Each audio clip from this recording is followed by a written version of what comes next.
Hello world, Shelly here, and it's time for your Friday Foundation Fix, where you can get your fix of foundation reviews in between foundation fests.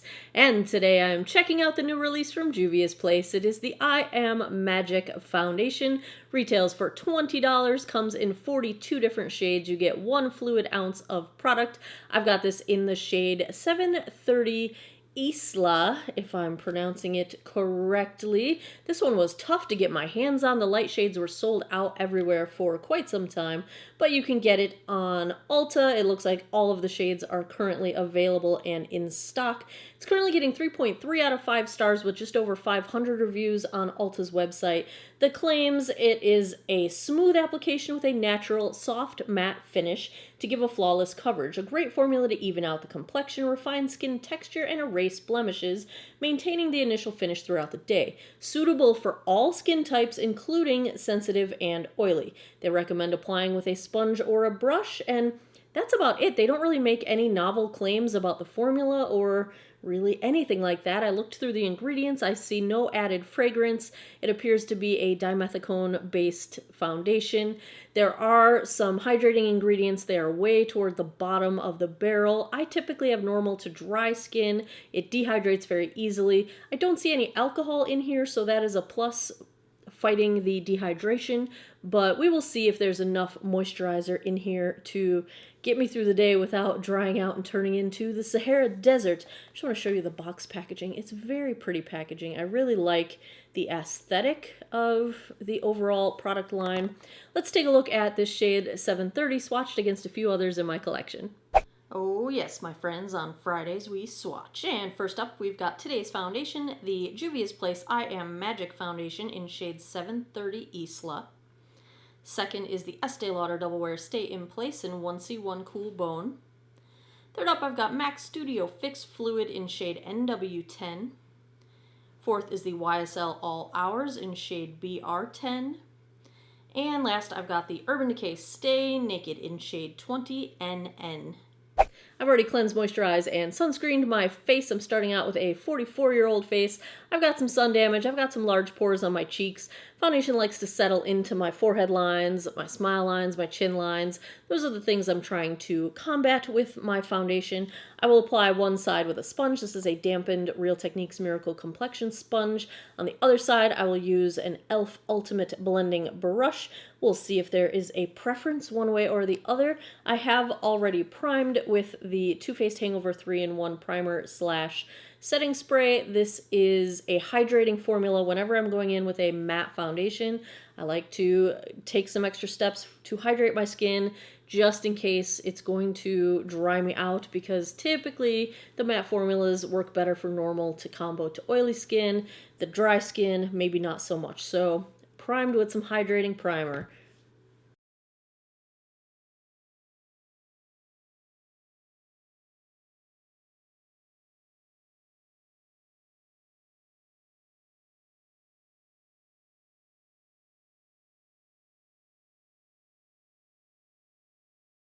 A little bit of this product definitely goes a long way, especially with the sponge. It starts out a little bit thick, but I like how the sponge sort of blends it out and thins it out just a little bit. I would say at one pass with the sponge, we're in light medium coverage territory, so it's pretty good coverage. Really nice cancellation of redness from one side to the other. It's a little bit clingy on my nose, but you guys know I've had some peely skin issues on my nose. Let's try the brush side.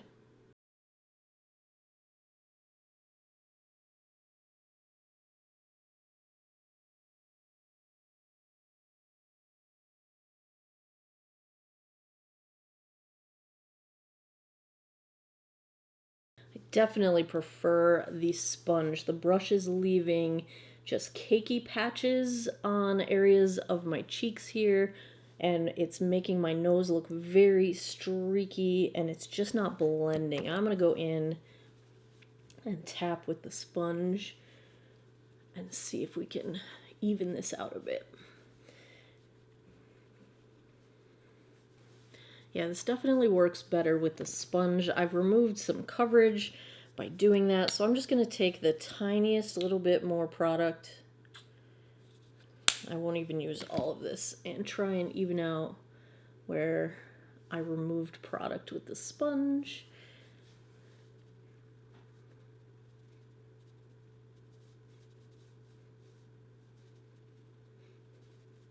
This one does not like to be overworked.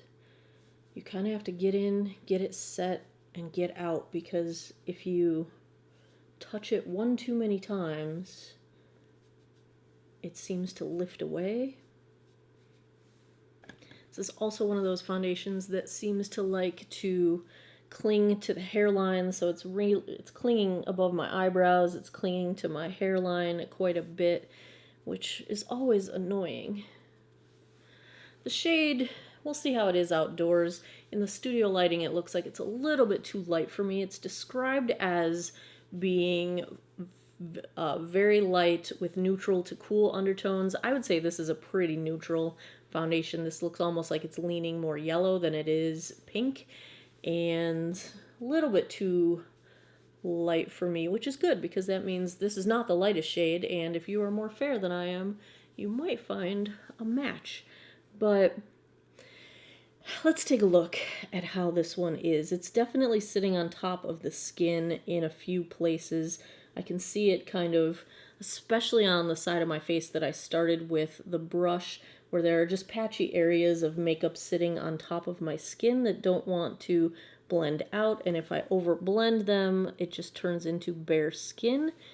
The side of my face that I used the sponge looks a little bit better, but also as you go back toward my hairline, there is that sort of scaly looking, makeup on top of the skin look. I'm having some polka dot pores on my nose. The coverage is not staying very well on my nose. I've got redness breaking through. In some places it looks really nice, and in some places it doesn't. It's sinking into some of my pores. Some of my pores look really smooth, some of them have product sitting in them. My forehead looks just a little bit cakey because it's clinging to my baby hairs. I'm not digging this one right out of the gate. It just seems to be sitting on top of the skin and not really helping anything smooth out or look nice on my complexion. It just looks like makeup on my skin. Time check, 2:39. Let's call it chicken time, 2:40. I'm going to go put the rest of my face on. I'll be right back. Okay, I did have to go set this foundation with the Charlotte Tilbury Airbrush Flawless Finish because even though I spent a good amount of time, I'm also filming a review of the Marc Jacobs Accomplice Concealer today. Even the extra time it took to film that, my foundation was still not set down. It was very tacky, and I did not want to try to blend powder on top of it. So I did set the foundation with powder. Then I went in with blush, bronzer, highlight. I went a little bit ham because I felt like I needed to darken up my face a little bit because the shade's a little bit too light. But disappointingly, the powder products are sort of lifting up the foundation. The blending of powder on top of it was moving the foundation around. It just did not want to set down. You can see I've lost coverage on my nose just since applying the rest of my makeup because when I was applying my concealer, I accidentally touched my nose with my finger. Product came off. So the center of my nose is already losing coverage. I'm having polka dot pores all over my nose. It is really not working very well for me.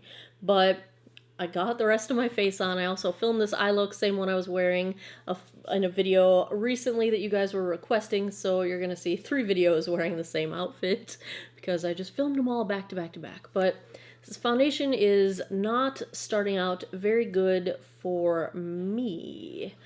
But we will wear it. I'll be back to check the color outside in daylight. We'll see if it is any better than in the studio lights. And then I'll come back tonight and I will give you guys my final thoughts. Hey guys, daylight check-in here. It's been about 3.5 hours. And here we go with the JUVIA'S place. Lost coverage pretty well on my nose. I don't think this is very matte. It is 90 degrees outside, but I feel pretty luminous. And I was wearing sunglasses for about 20 minutes. All the product is gone on the nose pad area. Color match I think is not too bad. I've got a leaf blower in my hand, so I can't move my hair out of my face, but I think the color match compared to my arms is okay, but not holding up very well at all. And not really true to the matte velvet claim, on me anyway. So there is where we're at. I'm about to leaf blow, actually twig blow, get some of the storm debris off my deck. I'll be back tonight with my final thoughts. 11:50 p.m. That puts us right around the 9-hour mark. Let's take a look at how the Juvia's Place I Am Magic foundation has held up. And the short answer is it hasn't. Let's just get in here. I've lost coverage pretty much everywhere I typically lose coverage, which would be my chin, around my nose, on my nose. My forehead does not have much product left at all. The area around my mouth has separation along my smile lines. My pores are very visible. Product is caking up along movement lines.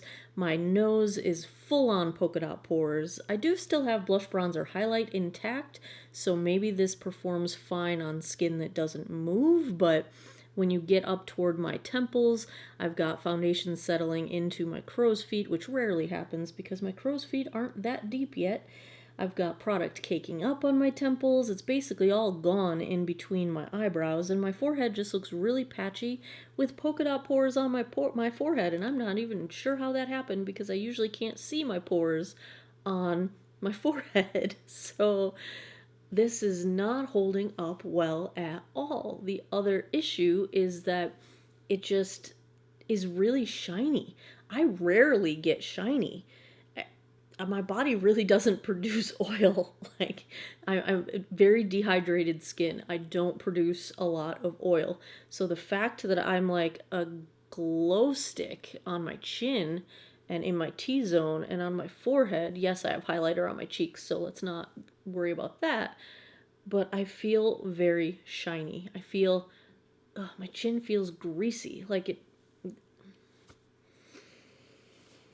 for most of the day, as I thought about what grade to give this foundation, I was going to go with the lowest D-, but looking at it at the end of the night, this is not something I am ever going to wear again. It's really not my cup of tea. It's settling into my smile, not my smile lines, my chin lines. It's breaking apart on my smile lines, and my smile lines aren't that bad anymore. I've treated them very well. They've been minimized in the past few months, so it's not a complete 0, but it's a failure. I gotta give this an F. It's one that I'll try it again just for the sake of making sure this wasn't a fluke, as I always do when a foundation does not perform as well as I expect it to. But thumbs down for not just dry and mature skin, but I feel like it's not matching its claims. Velvet matte, no. I'm sorry, Juvia's Place. This is not one for me. I will try it again. I will keep you posted in an updated future foundation follow-up if I do find success getting it to work another way, another day. But for today, it's an F. There you have it. Another Friday foundation fix in the books. If you enjoy foundation reviews, if you'd like to see more, give me a thumbs up down below. Let me know in the comments what foundations you would like to see me review next. I keep a list. I buy them every chance I get. And as always, thanks a lot for taking some time out of your day to geek out over makeup with me.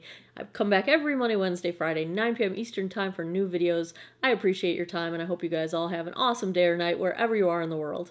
Take care of each other. Bye-bye.